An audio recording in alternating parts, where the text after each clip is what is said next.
Welcome to our channel. నేను మీ లక్ష్మణ్. హైడ్రా అక్రమార్కుల గుండెల్లో రైళ్లు పరిగెత్తిస్తుంది. ఒక హైదరాబాద్లోనే కాదు, జిల్లాలో కూడా హైడ్రా కమిషన్ తీసుకొని వస్తామని చెప్పి ముఖ్యమంత్రి గారు చెప్పడం కూడా జరిగింది. మొత్తం మీద ఇవన్నీ పరిశీలిస్తున్నామంటే హైదరాబాద్ రియల్ ఎస్టేట్ మీద కూడా కొంత ప్రభావం చూపుతుందని చెప్పి కూడా నిపుణులు చెప్తూ ఉన్నారు. ఇదే అంశంపై ప్రస్తుతం మనతో కూడా మాట్లాడడానికి రియల్ ఎస్టేట్ ఎక్స్పర్ట్ కృష్ణకుమార్ గారు ఉన్నారు. మేడం నమస్తే. నమస్తే. హైడ్రా ఇంతకుముందు ప్రభుత్వాల్లో ఇట్లాంటి అడపాదడప వచ్చాయి, పెద్దగా ఎక్కడ హైప్ అవ్వలేదు. ఎందుకో తెలీదు, 1 మంత్ నుంచి రాష్ట్ర ప్రజలు 2 రాష్ట్రాలలో హైడ్రా గురించి పెద్ద చర్చ నడుస్తున్నారు. అసలు ఏంటి హైడ్రా ఇప్పటికిప్పుడు తీసుకుని రావడం కారణం ఏంటి? ఒకటి, హైదరాబాద్లో కొన్ని వందల చెరువులు కబ్జా గురయ్యాయి. అందుకే ఈ ఫ్లడ్స్ వల్ల కొన్ని ప్రాంతాలు మునిగిపోతున్నాయి. ఇప్పటికైనా కళ్ళు తెరుచుకోకపోతే ఇంకా హైదరాబాద్ మనం మర్చిపోవాల్సింది అని చెప్పి ముఖ్యమంత్రి గారు అన్నారు. సో ముఖ్యమంత్రి గారు తీసుకున్న చర్యలు, మరోపక్క హైడ్రా లాంటి దానికి కమిషనర్గా రంగనాథ్ గారిని తీసుకురావటం, ఒక ఐపీఎస్ అధికారి, ఒక సిన్సియర్ ఐపీఎస్ అధికారి రంగంలో దిగితే ఏ విధంగా ఉంటుందో కూడా ఆయన చూపిస్తున్నారు. ముందుగా హైడ్రా గురించి మీరేమంటారు? హైడ్రా అంటే ఏం లేదండి, సింపుల్గా డిజాస్టర్ మేనేజ్మెంటు, అసెట్స్ ప్రొటెక్షన్, అంతే కదా. ఈ రెండిటికి అవినాభావ సంబంధం ఉంది. అవును. ఇప్పుడు డిజాస్టర్స్ లేవనుకోండి, ఆస్తులు రక్షించబడతాయి. డిజాస్టర్స్ వచ్చినాయి అనుకోండి, ఆస్తులు నువ్వు ఎంత ప్రొటెక్ట్ చేసుకుందాం అనుకున్నా ప్రొటెక్షన్ జరగదు. మరి అసలు డిజాస్టర్స్ ఎందుకు వస్తున్నాయి అనే దాని దగ్గరికి మనం వెళ్తే గనక, మూలాల్లోకి వెళ్తే గనక, డిజాస్టర్స్ ఎందుకు వస్తాయి అంటే మనం ప్రకృతిని సరిగా అర్థం చేసుకోలేక, ప్రకృతి ఇచ్చిన వనరుల్ని మనం సరిగా సద్వినియోగం చేసుకోకుండా, మన స్వార్థానికి ప్రకృతి వనరుల్ని మనకి నచ్చినట్లుగా మార్చాలి, నచ్చినట్లుగా మలచాలి అనుకోవడం వల్లనే విధ్వంసాలు జరుగుతాయి. అంటే మనకి ప్రకృతిలో చెరువులు, నీరు చాలా ఇంపార్టెంట్, గాలి, సూర్యుడు, ఇవేమీ ఒక చదువుకోని వ్యక్తికి కూడా తెలుస్తాయి. చదువుకున్న వాడికే తెలియాలని లేదు. కానీ రియల్ ఎస్టేట్ వ్యాపారులు కావచ్చు, రాజకీయ నాయకులు కావచ్చు, అలాగే వీటన్నిటిని పరిరక్షించాల్సిన అధికారులు కావచ్చు, వీళ్ళందరూ కొమ్మక్కు అవటం వల్ల ఇవాళ హైదరాబాద్లో చెరువుల గురించి మనం ఇలా మాట్లాడుకోవాల్సి వస్తుంది. లేకపోతే అసలు మనం ఇలా మాట్లాడుకోవాల్సిన అవసరం ఏముంది? ఇప్పుడు చెరువులు లేకపోతే మనం ఏమైపోతాం, నీరు లేకపోతే మనం ఏమైపోతాం అనే ఒక్క చిన్న ఆలోచన మనిషి దగ్గర వెనక్కి వెళ్ళిపోయింది డబ్బు వ్యామోహంలో. ఇప్పుడు రియల్ ఎస్టేట్ వాళ్ళు మోసం చేసి చెరువుల్ని కబ్జా పెట్టి నా తప్పే, అలాగే వాళ్ళు చేస్తున్నది కరెక్టే అని చెప్పే రెవెన్యూ వాళ్ళు ది తప్పే. ఈ ఇద్దరిని ఉపేక్షించిన రాజకీయ నాయకుల్ని తప్పే. మీరందరూ కలిసి ఇంత తప్పు చేసిన తర్వాత, డిజాస్టర్స్ వచ్చిన తర్వాత, ఉపద్రవాలు వచ్చిన తర్వాత, హలో లక్ష్ణ అని కాపాడమంటే ఎవరు కాపాడతారు? అందుకోసం అసలు ఈ హైదరాబాద్లో ఇన్ని చెరువులు ఎందుకున్నాయి అనే దగ్గరికి మనం వెళ్ళాలి. చెరువులు ఎందుకున్నాయంటే నీటి కోసం ఉన్నాయి. ఇక్కడ పర్టిక్యులర్గా ఈ ప్రాంతంలో నదులు లేవు. మన పక్క నుంచి గోదావరి వెళ్తుంది, ఓ పక్క నుంచి కృష్ణా వెళ్తూ ఉంటుంది. ఆ పాత రోజుల్లో ఆ నదుల్లో నుంచి నీళ్లు తెచ్చుకోవడం అనేది మనకి చేతకాల. అప్పటికి అంత యంత్రాంగం అభివృద్ధి కాలేదనుకోండి, రీజన్ ఏదన్నా కానివ్వండి. 400 సంవత్సరాల హైదరాబాదు చరిత్రలో, 424 సంవత్సరాల చరిత్రలో మనం కొన్ని వందల చెరువులు ఉన్నాయి హైదరాబాద్ మొత్తంలో. అవి ఇవాళ పేరెన్నిక గల చెరువులుగా మిగిలిపోయింది 118 చెరువులు. ఏంటి దురదృష్టం? పైగా ఉన్న చెరువులన్నీ అయినా సరే ఉన్నాయా అంటే అది లేదు. ఆ చెరువుల పక్కన రియల్ ఎస్టేట్ వ్యాపారులు గద్దల్లాగా వాలటము, వాళ్ళ స్వార్థానికి వాళ్ళు ప్లాట్లు వేసుకోవటము, వాళ్ళు వేస్తున్న ప్లాట్లని ఇది తప్పు అని చెప్పాల్సిన యంత్రాంగం తప్పు అని చెప్పకపోవటం, ప్రజలు కొనుక్కోవటం, తర్వాత ప్రజల ఇబ్బందులు పాలవటం, ఇదంతా జరుగుతూనే ఉంది. ఒకప్పుడు రాజకీయ నాయకులు కావచ్చు, ఈ పెద్ద పెద్ద అధికారులు కావచ్చు, ఏదో చిన్న పెద్ద పార్టీ ఫండ్లు తీసుకోవటమో లేకపోతే ఓ ప్లాట్ తీసుకోవటంతోనో సరిపెట్టుకునే రాజకీయ నాయకులు ఇవాళ పూర్తిగా వాటాదారులుగా అయిపోయారు. ఈ విధ్వంసానికి వాళ్ళు ఆస్తుల్లో వాటా ఎలా అయితే కోరుకున్నారో, విధ్వంసానికి కూడా వాళ్ళే కారకులైన పరిస్థితి వచ్చింది. ఇవాళ హైదరాబాద్లో చెరువుల్ని వ్యవసాయ భూమిగా ఉన్నంతసేపు అసలు ఎఫ్టీఎల్, బఫర్ జోను అనే ప్రశ్నే లేదు.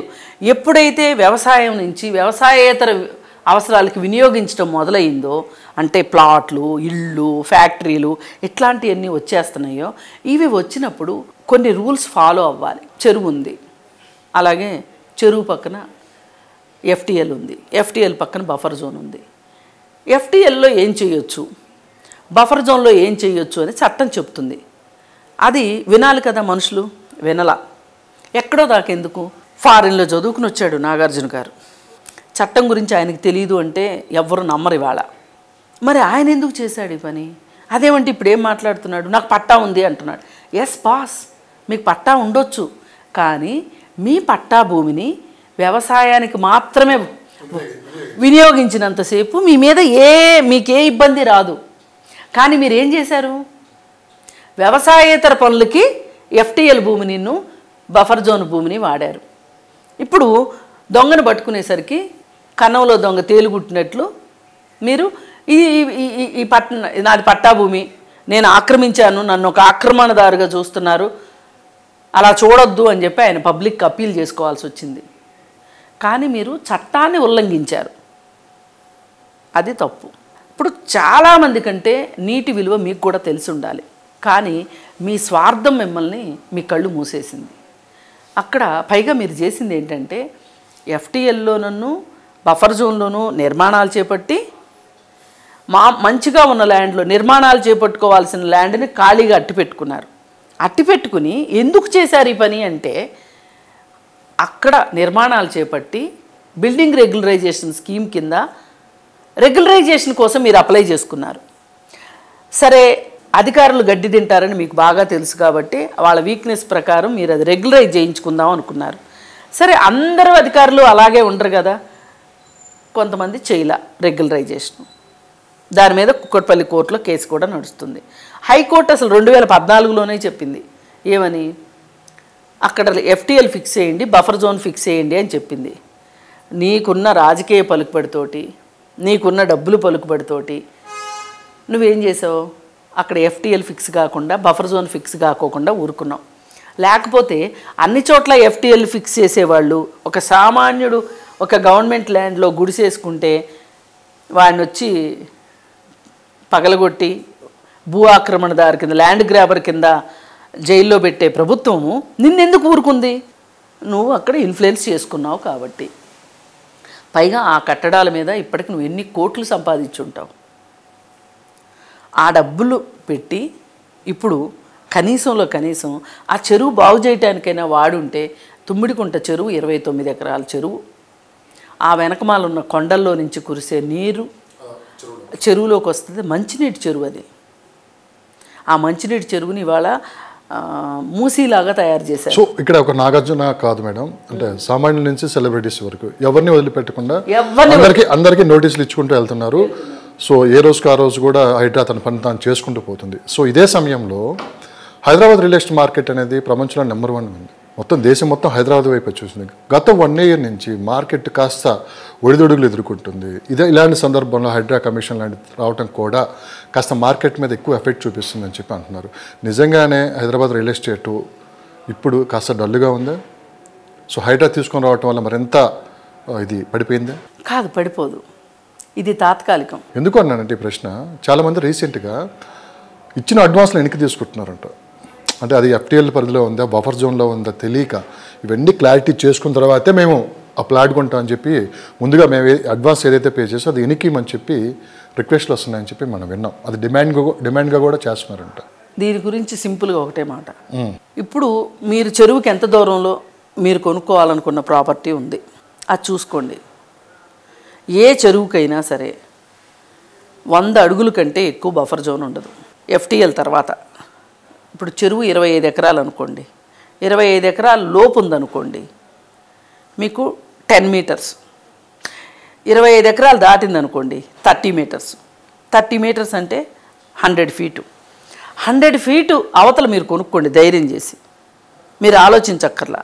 కానీ మీరు చెరువులో చేపలు పట్టుకుంటాం అన్నట్లు, లేక్ వ్యూ చెరువులో అందాలన్నీ చూస్తాము, లాహిరి పాటలు పాడుకుంటాము అని చెప్పి మీరు లేక్ వ్యూను రివర్ ఫ్రంట్లో మీరు కొనుక్కుంటున్నారు. కొనుక్కున్నప్పుడు ఏమవుతుంది? ఇలాంటి పరిస్థితి వస్తాయి. ఇప్పుడు ఎవరు భయపడాలి ఇక్కడ? మీరు చూసుకోండి. ఇది పెద్ద రాకెట్ సైన్స్ కాదు. గూగుల్లోకి వెళ్తే మీరు కొనాలనుకున్న ప్రాపర్టీ దగ్గర ఏమైనా చెరువు ఉందా, చెరువు ఉంటే అది ఎన్ని ఎకరాలు ఉండొచ్చు, ఆ ఎన్ని ఎకరాల చెరువుకి ఎంత బఫర్ జోన్ ఉంటుంది. ఇప్పుడు నేను చెప్పినట్టు చెరువు 25 ఎకరాల పైన అనుకోండి, చెరువు ఒడ్డు దగ్గర నుంచి మీరు. కానీ ఇక్కడే అతి పెద్ద మైనస్ ఏంటంటే మొత్తం మాకు పర్మిషన్స్ ఉన్నాయని చెప్పి మరీ వాళ్ళు అమ్ముతున్నారు. పర్మిషన్లు ఉంటాయి. పబ్లిక్ కామన్ మ్యాన్ ఏం ఆలోచిస్తారు, అన్ని ముందు పర్మిషన్ ఉన్నాయా చూసుకుంటారు కదా. ఇప్పుడు తెలిసింది కదండి, ఇంతకుముందు తెలియలేదు, ఇప్పుడు తెలిసింది కదా. ఏదైనా ఇప్పటికైనా తెలిసిందిగా, సంతోషం. ఇప్పుడైనా కళ్ళు తెరవండి, తక్కువకు వస్తుందనో లేకపోతే ఇంకోటో ఒక అపార్ట్మెంట్ కొంటే ఒక కార్ ఫ్రీ అని పెడతారు. ఇట్లాంటి అన్నిటికీ మీరు లొంగిపోయారనుకోండి, ఇలాంటి పరిస్థితి వస్తుంది. మీరు ఎన్ని కాదు, హైదరాబాద్లో చెరువులు ఎన్ని ఉన్నాయి, నేను చెప్పినట్టు 118 చెరువులు ఉన్నాయి ఇవాళ. ఈ 118 చెరువుల చుట్టూతూ, ప్రతి చెరువు చుట్టూతూ ఎన్ని ప్రాజెక్టులు ఉంటాయి, 2-3 ఉంటాయి. ఆ ప్రాజెక్టులు వదిలేసేసి అసలు మీకు దేశంలో ఎక్కడ ప్రాపర్టీయే దొరకలేదా? ఎవరు వెళ్ళమన్నారు అసలు చెరువు పక్కకి? మిమ్మల్ని అమ్ముకోవడానికి వాడు 100 చెప్తాడు, మిమ్మల్ని ఎవరు ఏమన్నారు? అందుకని హైడ్రా వచ్చిన తర్వాత రియల్ ఎస్టేట్ మార్కెట్ పడిపోదు, రియల్ ఎస్టేట్ మార్కెట్ రేట్లు పెరుగుతాయి.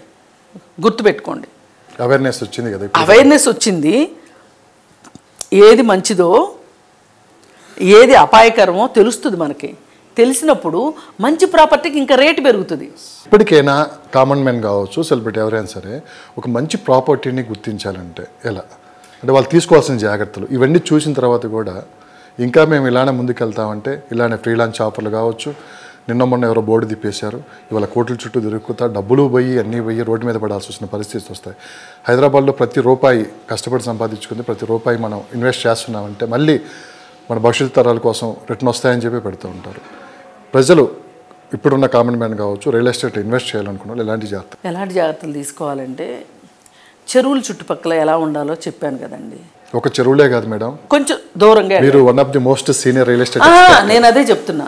హైడ్రా ఇప్పుడు హాట్ టాపిక్ హైడ్రా కాబట్టి చెప్తున్నా. చెరువుల దగ్గర ఈ జాగ్రత్త తీసుకుంటారు కదా.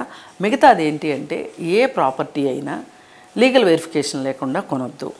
ఇప్పుడు ఇమ్మీడియట్గా మీకు వచ్చే డౌట్ ఏంటంటే, మరి చెరువుల పక్కన వాటికి కూడా లీగల్ వెరిఫికేషన్ క్లియర్ అయింది కదా అంటారు.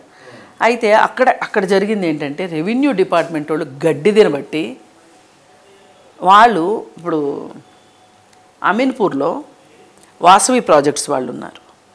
వాళ్ళు ఏం చేశారు, పేర్లు వద్దులేండి, ఏమక్కలేదు, తెలియాలి జనాలకి, ఆ అవేర్నెస్ కోసమే మనం ఉంది. వాళ్ళు ఏం చేశారు, అమీన్పూర్ కానీ లేకపోతే బాచుపల్లి కానీ చెరువుని పక్కకి జరిపారు. ఇప్పుడు తెలిసింది 2 బ్లాకులు ఎఫ్టీఎల్లో ఉన్నాయి అని. ఈ ఎఫ్టీఎల్లో ఉన్న బ్లాకుల దగ్గర అడ్వాన్స్ తీసుకున్నవాడు దోష కాదా? శిక్షించబడతాడు సింపుల్గా. ఎందుకు మనం తప్పు చేసిన వాళ్ళ గురించి ఎందుకు బాధపడాలి, మోసాలు చేసిన వాళ్ళ గురించి మనం ఎందుకు బాధపడాలి? మరి పోనీ రంగనాథ్ గారే మోసం చేసేస్తున్నారేమో రేవంత్ రెడ్డి గారి మాట వినేసేసి అని కూడా కొంతమందికి డౌట్లు వస్తాయి మహానుభావులకి. ఆయన ఏం చెప్తున్నారు, నేను శాటిలైట్ పిక్చర్స్ ద్వారా 1970s ఈ చెరువులు ఎలా ఉన్నాయి అనేది చూసి, 1970s అంటే ఎన్ని సంవత్సరాలండి, 54 సంవత్సరాలు. 54 సంవత్సరాల క్రితం ఈ చెరువులు ఎలా ఉన్నాయి, వాటి స్వభావ స్వరూపాలు ఎలా ఉన్నాయి అనేది చూసి దాన్ని బట్టి నేను డెసిషన్ తీసుకుంటున్నాను అన్నారు. తప్పే ఉంది, మీరు వెళ్ళాక చూసుకోవచ్చు. నేను అందుకే చెప్పాను మొదట్లోనే, ఇది రాకెట్ సైన్స్ కాదని. మనకి దేశంలో ఎక్కడికి వెళ్తే మనకి రిసార్ట్లు చౌకగా దొరుకుతాయో, ఎక్కడికి వెళ్తే హోటల్స్లో ఫుడ్ బాగా దొరుకుతుందో, ఎక్కడికి వెళ్తే బట్టలు బాగా దొరుకుతాయో, అది ఇది కాదంటే ఎక్కడికి వెళ్తే పేకాట క్లబ్లలో పేకాట ఆడుకోవడానికి కుదురుద్దో, పబ్బులు ఎక్కడున్నాయో చూసుకునే తెలివితేటలు మన దగ్గర ఉన్నాయి. కానీ నువ్వు కష్టపడి సంపాదించే డబ్బులతోటి ఒక ఫ్లాట్ కొనుక్కోదలుచుకున్నప్పుడు నువ్వు ఈ మాత్రం సర్వే చేసుకోవడానికి, ఈ మాత్రం కనుక్కుని చేసుకోవడానికి నీకు వచ్చిన నొప్పి ఏంటి? సో మేడం ఇదే సందర్భం మీరు అందుకే ఇవాళ టెక్నాలజీ సామాన్యుడికి అందుబాటులోకి వచ్చింది. ఈ టెక్నాలజీ తోటి మీరు చూసుకోండి, చూసుకుని దాన్ని బట్టి ప్రాపర్టీ కొనుక్కోండి, ఏ ఇబ్బంది ఉండదు. ఇదే సందర్భంలో హైదరాబాద్ మార్కెట్, కొత్త మార్కెట్ సృష్టించబోతున్నారు. అంటే రేవంత్ రెడ్డి గారు పక్క హైదరాబాద్ మీద దూకుడు ప్రదర్శిస్తూనే మరో పక్క హైదరాబాద్లో 4th సిటీ నిర్మిస్తాము. సో మళ్ళీ ఎప్పుడైతే మొదట్లో ఆయన ముఖ్యమంత్రిగా ప్రమాణ స్వీకారం చేసినప్పుడు ఈ విషయంలో ఇది మన శ్రీశైలం హైవేలో ఫార్మాసిటీ విషయంలో ఆయన డెసిషన్ వల్ల కొంత మార్కెట్ ప్రభావానికి లోనైందన్నారు. సో అదే ప్రాంతంలో మళ్ళీ ఆయన 4th సిటీ తీసుకొని వస్తున్నారు. ఈ సందర్భంలోనే మళ్ళీ బెంగళూరు హైవేకి, ముంబై హైవేకి, అటు శ్రీశైలం హైవేకి మళ్ళీ మంచి డిమాండ్ అయితే రాబోతుంది. ఎందుకంటే RRR కూడా కంప్లీట్ చేస్తామని చెప్పి అన్నారు. సో ఇప్పుడు ఇన్వెస్ట్ చేసే వాళ్ళంతా సిటీకి దూరంగా మళ్ళీ అటువైపే చూస్తున్నారు. ఇప్పుడు మార్కెట్ ఎలా ఉంటుంది, ఇప్పుడు కనుక కొంటే రాబోయే 5 yearsలో అప్రిషియేషన్ ఎలా ఉంటుందంటే మీరు ఏం చెప్తారు? నేను మొదటి నుంచి చెప్పేది అదే, మన పర్సును బట్టి, మన దగ్గర ఉన్న డబ్బును బట్టి మీరు ఎక్కడైనా కొనుక్కోండి, ఎంత దూరమైనా వెళ్ళండి, ల్యాండ్ కొనుక్కోండి. ఇవాళ RRR చెప్తున్నారు కదా, RRR నుంచి రేడియల్ రోడ్స్ కనెక్ట్ అవుతున్నాయి HMDA రోడ్లకి. ఇప్పుడు మంచి రోడ్లు బాగుంటే, అలాగే ట్రైన్ సిస్టమ్, ఇప్పుడు RRR చుట్టూతూ నేను ట్రైన్ కూడా వికారాబాద్ నుంచి చేస్తాను, కేంద్ర ప్రభుత్వం అనుమతులు కూడా ఇచ్చినట్లు కూడా మనకి. ఇప్పుడు ట్రైన్లో జర్నీ చేసుకుని సిటీకి వస్తాము, సిటీలో ఉద్యోగం ఉంటే, లేదు ఆ ఏరియాలో ఏమన్నా ప్రాజెక్టులు అవన్నీ ఉంటే అక్కడ ఉద్యోగాలు ఉంటే, ఇప్పుడు హైదరాబాద్లోనే గచ్చిబౌలిలోనే హైటెక్ సిటీలోనే ఉద్యోగం దొరుకుతుందని ఎక్కడా లేదు కదా. ఎక్కడైనా ఉద్యోగం ఉండొచ్చు, మీరు ఎక్కడైనా ఉండొచ్చు. ఈ RRR రోడ్డు రావటం మట్టుకు హైదరాబాద్కి మంచిదే. సిటీలో ఒత్తిడి తగ్గుతుంది. ముందు ఈ 30 అంతస్తులు 40 అంతస్తులు ఎందుకు కడుతున్నారు, హైరైజ్ బిల్డింగ్స్ ఎందుకు వస్తున్నాయి, హైరైజ్లో ఉండాలి అనుకోనే ఒక కోరిక ఒకటి, ఒక డ్రీమ్ ఒకటి. రెండోది, మనం దూరం వెళ్ళలేము, ఇండిపెండెంట్ హౌస్లు కొనుక్కోలేము అనే ఒక ఉద్దేశంతో హైరైజెస్ వస్తున్నాయి మనకి. ఈ హైరైజెస్ వల్ల లాభమా నష్టమా అని చెప్పడానికి నేను ఇక్కడ కూర్చోలే ఇప్పుడు. కానీ మనము ఇక్కడే ఉండి హైరైజ్లో కొనుక్కొని, ఈ చెరువుల పక్కన కొనుక్కొని, లేకపోతే ఇబ్బందులు పడుతూ చెరువులు కాకపోయినా సరే ఈ కిక్కిరిసిన వాతావరణంలో ఉండే కంటే కూడా రోడ్లు కూడా డెవలప్ అవుతున్నాయి కాబట్టి మీరు కొంచెం దూరాలు వెళ్ళి హౌసింగ్ ప్లాన్ చేసుకుంటే మంచిది. ఆలోచనలో ఉన్నారా ప్రజలు? వస్తారండి, రాకేం చేస్తారు. ఇదివరకు సొంత ఇల్లు ఉంటే గనక సొంత ఇంట్లో ఉండే ఉద్యోగం చేయాలి అనుకునేవారు ఒక తరం వాళ్ళు.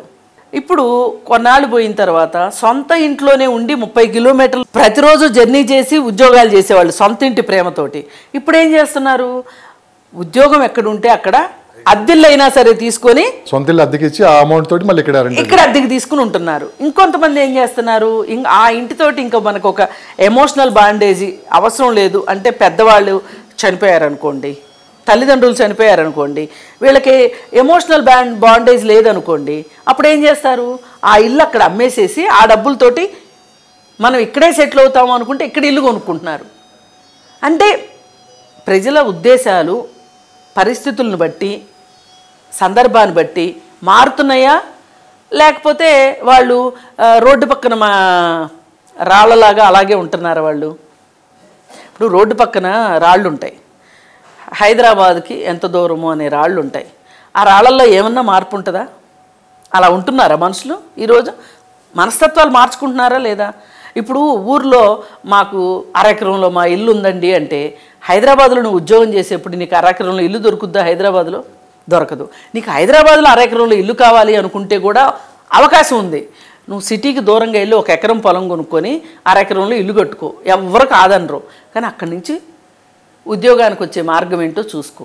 ఏంటి మేడం ప్రజెంట్ అసలుకి మార్కెట్ ప్రైస్ ఎలా ఉన్నాయి, రేట్లు ఎలా ఉన్నాయి, బెంగళూరు హైవే కావచ్చు, ముంబై హైవే?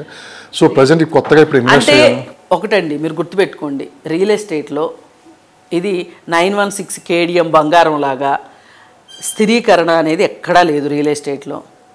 అది కొనుక్కునేవాడి ఇంట్రెస్ట్ని బట్టి, అమ్మేవాడి అవసరాన్ని బట్టి రేట్లు మారుతూ ఉంటాయి. అందుకని మీకు ఈరోజు సిటీకి బాగా దగ్గరలో ఉండాలి అనుకుంటే, ఇప్పుడు బెంగళూరు హైవేలో మీకు శంషాబాద్ దాటగానే బెంగళూరు హైవేలో తీసుకుంటే కనుక మీకు ఒక 20,000 25,000లో రెసిడెన్షియల్ ల్యాండ్ దొరుకుతుంది. ఇంకా కొంచెం అవతలకి వెళ్ళిన కొద్దీ ఇంకొంచెం తగ్గుతుంది. అలాగే శ్రీశైలం హైవేలో కూడా ఈ రోజున 15,000 నుంచి, అంటే చాలా దగ్గరలో ఉంటే 20,000 రేట్ అయితే లేదనుకోండి, 15,000, 14,000, 12,000 అట్లా వెంచర్ని బట్టి రేట్లు ఉన్నాయి ఈరోజు. అందుకని ఎఫర్ట్ చేయొచ్చు. ఇప్పుడు HMDA లేఅవుట్లు మీ దగ్గర మొత్తం కట్టే డబ్బులు లేకపోతే కనుక మీరు లోన్ తీసుకుని ఇంటి స్థలం కొనుక్కోవచ్చు. ఒక మ్యాచింగ్ అమౌంట్ ఒక 15% 20% మీ సొంత డబ్బులు పెట్టుకుంటే మిగతాది లోన్ వచ్చేస్తుంది. ఒక 5 సంవత్సరాలు 6 సంవత్సరాలు పెట్టుకుని మీరు లోన్ కట్టుకున్నారనుకోండి, మీ ప్లాట్ సొంతం అవుతుంది. 5-6 సంవత్సరాల తర్వాత ఇల్లు కట్టుకోవాలనుకోండి, అప్పటికి సిటీ కూడా ఎక్స్పాండ్ అవుతుంది కాబట్టి అప్పుడు హౌసింగ్ లోన్ పెట్టి ఇల్లు కట్టుకోవచ్చు. ఇండిపెండెంట్ హౌస్ కొనుక్కోవడం ఇవాళ అంటే సిటీలోనే ఉండాలి అనుకుంటే అపార్ట్మెంట్ అనేది ఒక ఆప్షను. ఇప్పుడు ఇండిపెండెంట్ హౌస్ కావాలి అని ఒక 30 కిలోమీటర్ల అవతల ఇండిపెండెంట్ హౌస్ కొనుక్కొని రోజు సిటీకి రావడం అనేది అవివేకం. అందుకని ప్రాపర్టీ కొనుక్కోవడం అనేది ప్రతి వ్యక్తికి ఆ వ్యక్తి యొక్క ప్రత్యేక అవసరాలు, అతని ఆర్థిక పరిస్థితిని బట్టి నిర్ణయించుకుంటారు. అంతేగాని ఇది మనిషికి వేరియేషన్ ఉంటుంది. రేవంత్ రెడ్డి గారు తీసుకుంటున్న నిర్ణయాల పట్ల మీ అభిప్రాయం ఏంటి? అంటే భవిష్యత్తు హైదరాబాద్ రియల్ ఎస్టేట్ని దృష్టిలో పెట్టుకుంటే అంటే హైడ్రా మట్టుకు బ్రహ్మాండమైన ప్రాజెక్ట్ అండి. అసలు దాని గురించి నాకు సెకండ్ థాటే లేదు. డే 1 నుంచి హైడ్రా అనేది ఇవాళ ఉన్న పరిస్థితులకి హైడ్రా అనేది అత్యుత్తమమైన సర్వరోగ నివారణ లాంటిది. ఇప్పుడు ఆంధ్రాలో చూసాం మనం బుడమేరు వరదలు. ఇప్పుడు బుడమేరు మీద వరదలు ఎందుకు వచ్చినాయి అంటే ఎన్క్రోచ్మెంట్స్ వల్ల వచ్చినాయి, పూడికి తీగిపోవటం వల్ల వచ్చినాయి, ఇట్లాంటివన్నీ మాట్లాడుతున్నారు కదా. సేమ్ ఇక్కడ కూడా అంతే కదా. ఇప్పుడు ఈ కోడికి ముందే కూసింది అనుకోవాలి. అలాగే రేపొద్దున ఇవన్నీ హైడ్రా దీనిలో రాజకీయ జోక్యము, డబ్బులున్నోళ్ళ జోక్యము లేకుండా, ఆశ్రిత పక్షపాతం లేకుండా ఉంటే గనక ఈ హైడ్రా ప్రాజెక్టు చరిత్రలో నిలిచిపోతుంది. హైదరాబాద్ పక్కన పెడతాం మేడం. ఈ 4th సిటీ తీసుకుని రావటం వల్ల అసలు హైదరాబాద్కి ఎంత ప్లస్ అవుతుంది అనుకోవచ్చు? మార్కెట్ ఎంతవరకు పెరగవచ్చు? ఇన్వెస్టర్స్ ఎంతమంది ఇక్కడికి వచ్చి ఇన్వెస్ట్ చేయొచ్చు అంటే మీరు ఏం చెప్తారు? ఇప్పుడు అన్ని ఇన్వెస్ట్మెంట్లలోకి ల్యాండ్ మీద ఇన్వెస్ట్మెంటే కరెక్ట్ అని ప్రూవ్ అయింది మనకి ఎన్ని రకాలుగా చూసినా. ఒకప్పుడు మణికొండ ఎగ్జాంపుల్ మనం ఎప్పుడు రెగ్యులర్గా తీసుకుంటాం. 200 రూపాయలు గజం ఉన్న మణికొండ ఇవాళ 1,00,00,000 అయిపోయింది. అదే కమర్షియల్ అయితే 2 లక్షల దాకా వెళ్ళిపోయింది. కమర్షియల్ వాల్యూ అయితే 200 రూపాయలు ఎక్కడ, 1,00,000 రూపాయలు ఎక్కడ, ఎన్ని రెట్లు పెరిగింది వితిన్ 15 ఇయర్స్లో. కాకపోతే శ్రీశైలం రోడ్లో ఇప్పుడు అంత తక్కువ రేటుకు దొరకవు. అన్నిసార్లు ఇలాంటి పరిస్థితి ఉండదు, అవకాశం ఉండదు. ఆ రోజు ఉన్నది, ఇప్పుడు ఉండాలని లేదు. అయితే మీరు శ్రీశైలం హైవేలో ఇవాళ 10,000 పెట్టి కొనుక్కున్నారనుకోండి గజం, ఒక 5-6 సంవత్సరాల తర్వాత ఖచ్చితంగా 25,000 అయితే ఖచ్చితంగా అవుతుంది. ఒక 5 సంవత్సరాల తర్వాత. కానీ ఆ ఉద్దేశంతో చాలామంది అక్కడ ఇన్వెస్ట్ చేశారు. ఎందుకు? ఆ రోజు ఫార్మాసిటీ వచ్చింది కాబట్టి అక్కడ డెవలప్మెంట్ అవుతుంది కాబట్టి పెట్టారు. తర్వాత ముఖ్యమంత్రి గారు ప్రభుత్వం మారింది, ఆయన ఫార్మాసిటీ రద్దన్నారు, మార్కెట్ ఒకసారి డల్ అయిపోయింది, 4th సిటీ అంటున్నారు. సో ఈ 4th సిటీ అని ఉంటుందా ఉండదా, అసలు ఇప్పుడు ఇన్వెస్ట్ చేయొచ్చా లేదా శ్రీశైలం హైవే అని చెప్పి కన్ఫ్యూజ్ వాతావరణంలో ఉన్నారు పబ్లిక్. ఇప్పుడు భూసేకరణ అయిపోయిందండి, ల్యాండ్ ఉందండి. ల్యాండ్ ఉన్నప్పుడు ఏమైనా చేయొచ్చు కదా. ఇప్పుడు జుట్టున్నమ్మ ఏ రకమైన కుప్పన్నా పెట్టుకోవచ్చు, అవునా? అసలు ల్యాండే లేకుండా నేను 4th సిటీ చేస్తాను అన్నారనుకోండి, అవ్వదు కదా. అది ల్యాండ్ అయితే ఉంది, ల్యాండ్ ఉంది కాబట్టి 4th సిటీ చెయ్యాలని ఆయన అనుకుంటున్నాడు కాబట్టి ఖచ్చితంగా అవుతుంది. దానికి అడ్డంకులే ఉంటాయి. ఇంకా పైగా పొల్యూషన్ లేకుండా, అప్పుడు ఫార్మాసిటీ అనుకుంటే బోలెడు పొల్యూషన్ అని చాలామంది ఉద్యమాలు చేశారు. అదే ఇప్పుడు రియల్ ఎస్టేట్ ప్రాజెక్ట్ అన్నారనుకోండి, ఉద్యమాలు కూడా ఎవరు చేయరు. అందుకని ఏంటంటే ల్యాండ్ ఉంది, చెయ్యాలన్న ఉద్దేశం ఆయనకుంది, ఆ విషయంలో ఎక్స్పీరియన్స్ ఉంది కాబట్టి, కొంచెం విజన్ ఉన్న నాయకుడు కాబట్టి ఖచ్చితంగా 4th సిటీ అవుతుంది. ఫైనల్గా మీ ఇంటర్వ్యూస్ చాలామంది రియల్ ఎస్టేట్ ఇంటర్వ్యూస్ ఫాలో అవుతుంటారు, కామెంట్స్ కూడా నేను చదువుతూ ఉంటాను, మంచి పాజిటివ్ రెస్పాన్స్ ఉంటుంది. అంటే 1-2 సంవత్సరాలు కదా, దాదాపు 30 years నుంచి మీరు హైదరాబాద్ రియల్ ఎస్టేట్ గురించి మీకు పూర్తిగా తెలుసు. ఇప్పుడు కన్ఫ్యూజ్ వాతావరణంలో ఉన్నారు. కామన్ మ్యాన్ నుంచి ఎన్ఆర్ఐలు, ఇక్కడ ఎన్ఆర్ఐలు ఇన్వెస్ట్మెంట్స్ కూడా చాలా ఇంపార్టెంట్. చాలామంది అడుగుతుంది ఏంటంటే 1 year నుంచి మార్కెట్ డల్గా ఉంది, సో ఇక ముందే ఏమైనా పెరిగే అవకాశం ఉందా, స్టేబుల్గా ఉండే అవకాశం ఉందా, ఇప్పుడు ఇన్వెస్ట్ చేసే రైట్ టైం అయినా కాదా, చేస్తే ఎక్కడ చేయాలి? ఒకటి.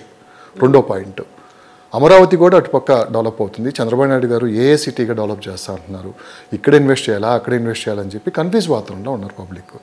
మీరు దీనికి ఏం చెప్తారు? ఇప్పుడు అసలు రియల్ ఎస్టేట్లో ఇన్వెస్ట్ చేయాలా వద్దా అనేది ఒక ప్రశ్న.